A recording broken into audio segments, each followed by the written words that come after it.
সকল এটা নতুন ভিডিঅ'লৈ সকলোকে স্বাগতম জনাইছো। নতুনকৈ যদি চেনেলটো চাই আছে প্লিজ চেনেলটো ছাবস্ক্ৰাইব কৰিব আৰু কাষতে থকা বেল আইকনটো প্ৰেছ কৰি দিব। একদম গা পা ধুই মজা আছে আজি একদম যিহেতু মেট্ৰিক পৰীক্ষা আজি ধুনীয়াকৈ গা পা ধুই ৰেডি। আজি মই আপোনালোকক এটা ইমানেই ধুনীয়া গীত দেখুৱাবলৈ চেষ্টা কৰিম। এজন যুৱকে লখিমপুৰৰ এজন যুৱকে ইমানেই ধুনীয়াকৈ গীত গায় নহয়, মোৰ শুনি বিৰাট ভাল লাগে। সেইকাৰণে তেওঁ ভাগৰ মই গীতবোৰ লওঁ আৰু দাদা আপুনি বেয়া চেয়া নাপাব আৰু ইমানেই ধুনীয়া গীতবোৰ গায় মানে।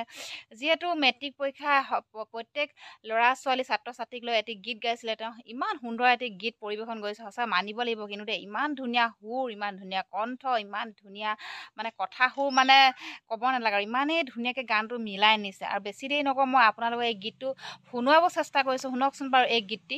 চৈত্ৰ মাধ্যমিক মেট্ৰিক পৰীক্ষা 12-16 তাৰিখে 12-16 তাৰিখে চিন্তা লাগিছে ছাত্ৰ ছাত্ৰীয়ে কেনেকৈ নম্বৰ পাবলে। মাক দেউতাকে ভাবি আছে বেছি নম্বৰ পাবলে, বেছি নম্বৰ পাবলে। শিক্ষকেও ভাবি আছে উজ্জ্বল ভৱিষ্যত হ'বলে, স্কুলৰ নাম ৰ'বলে। ঈশ্বৰক চিন্তা কৰি পৰীক্ষা হলত সোমাবা, প্ৰথম পৰা শেষলৈকে প্ৰশ্নৰ কাকতখন পঢ়িবা। সৰু গোল প্ৰশ্নবোৰ আগতেই কৰিবা, ৰুম শিক্ষক আহিলেই সন্মান কৰিবা, অধীক্ষক আহিলেই ভয় নকৰিবা। ঈশ্বৰৰ কৃপা হ'লে জয়যুক্ত হ'বা। আপোনালোকে নিশ্চয় শুনিলে দেখিলে ইমানেই ধুনীয়া কণ্ঠ, আপোনালোকে কি ক'ব, ভাষা নাই মানে ইমানেই ধুনীয়া কণ্ঠ। মই কিন্তু বিৰাট ভাল পাওঁ তেওঁ গীত শুনি। আৰু তেওঁ যিকোনো যি ওলাওক, তেওঁ এতিয়া ডেৰগাঁও ঘটনাটো হ'ব তেওঁৰ ওপৰত গীত ৰচিলে, আৰু যিকোনো এতিয়া মেট্ৰিক পৰীক্ষাৰ ওপৰত গীত ৰচিলে, আৰু বহুতখিনি ঘটনাৰ ওপৰত তেওঁ গীত ৰচে আৰু খুব ভাল লাগে মানে।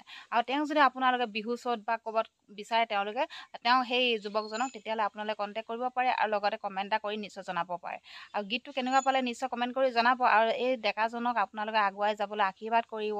আৰু এনেকুৱা নিচিনা ল'ৰাবোৰক আমি উঠাই নিব লাগে, তেওঁলোকক আমি উলিয়াই নিব লাগে। যিহেতু তেওঁলোকৰ ইমান ধুনীয়া গীত গাই আছে, তেওঁলোকে আমি লুকাই আছে ন, কোনো মানে উলিয়াই আনিবলৈ চেষ্টা কৰা কোনো উলিয়াই আজিলৈকে অনা নাই মানে। তেওঁৰ নিচিনা যুৱকক আমি সদায় উলিয়াই আনিব লাগে। আৰু এইবিলাক মানে গীত উপস্থাপন কৰিছে, ইমান ধুনীয়াকৈ উপস্থাপন কৰি উলিয়াই দিছে। আৰু আজিকালি ডাঙৰ ছিংগাৰে পুতুকনে গীত এটা ৰচিব নোৱাৰে, তেওঁলোকে যে ইমান ধুনীয়াকৈ কিবা এটা ওলালে বোলে ৰচি পুচি ডাইৰেক্ট গীতটো উলিয়াই দিয়ে। এনেকুৱা নিচিনা যুৱকক আপোনালোকে আগুৱাই নিব লাগে। যিহেতু তেওঁলোকে ইমান ধুনীয়া ধুনীয়া কণ্ঠ থকাবোৰে ঘৰত গৈ পঢ়ি থাকে, আৰু যোনবোৰ গান গাব ভালকৈ নাজানে তেওঁলোকে ওলাই যায় আৰু এওঁলোক সোমাই যায়, এওঁলোকক উলিয়াবলৈ চেষ্টা কৰিব লাগে। যিহেতু সেইটোৱে আমাৰ ফালৰ পৰা মানে সমগ্ৰ অসমবাসী ৰাইজৰ অনুৰোধ জনাইছে, এনেকুৱা নিচিনা যুৱক যুৱতীক উলিয়াই আনিব লাগে আৰু তেওঁলোকক পৰিৱেশন কৰিবলৈ এটা চান্স দিয়াটো উচিত।